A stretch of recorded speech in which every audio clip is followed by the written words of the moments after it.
ជំរាបសួរបាទមកក្នុងព្រឹកនេះខ្ញុំបានដើរមកមើលលោករបស់ខ្ញុំធម្មតាវាយយទូជាក្តាម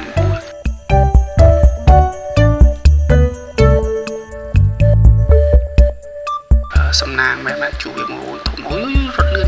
មែនតើបងនេះឈប់អូក្តាមនេះថាក្តាមស្រែឬក៏ក្តាមស្រងាយក្តាមនេះមានស្គៀបធំមែនតើបងប្អូនមើលស្គៀបវាពិតជាធំមែនធំមួយចំហៀងអត់មួយចំហៀងយ៉ាបានមួយហើយណាដាក់ចូលក្នុងធំរបស់យើងសិនយមើលបងប្អូនណាមួយធំមែនតើតោះអញ្ចឹងយើងបានមួយហើយយើងចាប់ដើមទៅមើលលបយើងបន្តទៀតទៅមុខនេះគឺជាស្រូវរបស់ខ្ញុំបងប្អូនមើលឆ្នាំនេះវារៀងល្អគូសំភ្លៀងហើយម្លេះមកខាងនេះវាអស់មកដុំហើយដោយសារសត្វតងានរបស់ខ្ញុំវាស៊ីរាល់ថ្ងៃសត្វតងានតោះអញ្ចឹងយើងទៅមើលលបខ្ញុំបន្តទៀតនៅបងប្អូនអាចមើលទេសភាពបានពិតជាស្រស់ស្អាតណាស់មើលភ្នំនោះគឺជាភ្នំបងប្អូន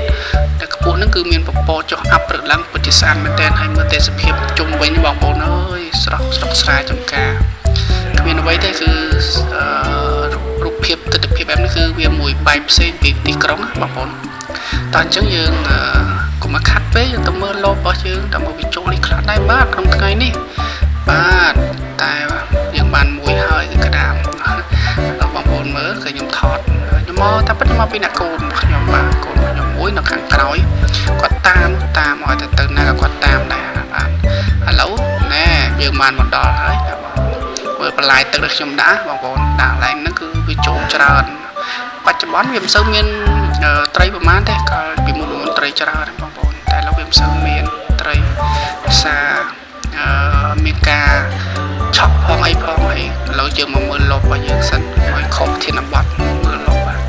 មើលបងឃើញស្គៀបវាទេឆោចងងាងគឺក្តាមចូលក្តាមច្រើនមែនតើបាទអូយចូលក្តាមនឹងខ្យងបងប្អូនខ្យងហើយនឹងក្តាមច្រើនមែនតើនេះបងប្អូនមើលវ៉ាវចូលច្រើនខាងយើងបានបែរជាបានមកសំឡក្តាមហើយបងមើលជាក្តាមច្រើនមែនតើបាទតោះចឹងខ្ញុំពឹងឲ្យកូនខ្ញុំជួយកាន់ទូរស័ព្ទឲ្យប្រដៃមកខាងវាបបាគាត់ចេះកាន់ឲ្យតោះចឹងចាក់វាចូលក្នុងលបតោះចូលក្នុងធុងពេត្រូលរបស់យើងណាបងប្អូនបាទគាត់ចុះមកឃើញអត់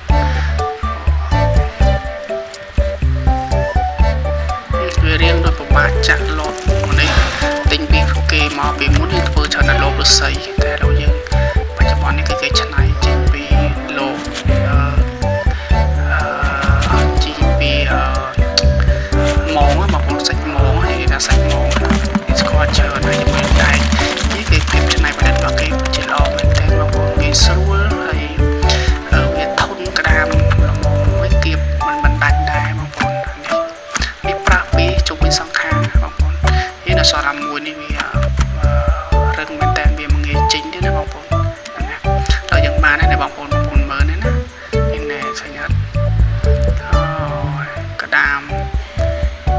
ម្សៅនេះវាចូលតិចទេបងម្សៅមុនចូលច្រើននេះអានេះប្រហែលពួកស្គៀបមានធំបងប្អូនហើយវាមានសាច់ច្រើននៅក្នុងស្គៀបតាមពិតទៅក្តាមវាមិនសូវមានសាច់ប្រហែលទេបាទវានិយាយទៅវាសាច់វាមានតែគាត់នេះបបាហូបវាសម្បូរទៅឆ្អឹងច្រើន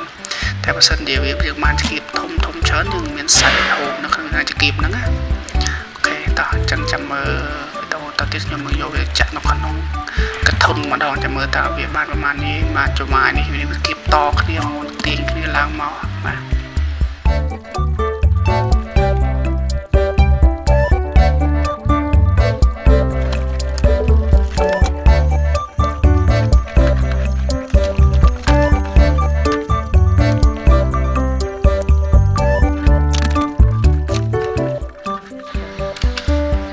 ឥឡូវយើងចាក់វាចូលមកក្នុងកធុនសិនមកនៅស្រុកខ្ញុំគេហៅពីថ្ងៃថាខ្លាំបបក៏បានឬថាកធុនក៏បានណាបងប្អូនតែបើស្រុកបងប្អូននិយាយបែបម៉េចខ្ញុំមិនដឹងដែរតែស្រួលមកថាកធុនក៏បានខ្លាំក៏បានមើលក្តាមណាគឺយើងបានតែមួយលបហ្នឹងទេតែពិតយើងមានច្រើនលបតែនេះខ្ញុំលើកតែមួយលបហ្នឹងទេណាហើយមើល នឹងមកលុបនឹងបានកណាមកប៉ុណ្្នឹងឯងខ្យងបងប្អូននឹងយកទៅអីអត់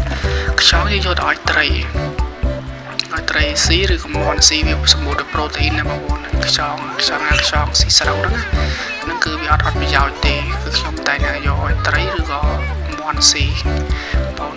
ចឹងវីដេអូមានប៉ុណ្្នឹងអរគុណច្រើនបងប្អូនបាយ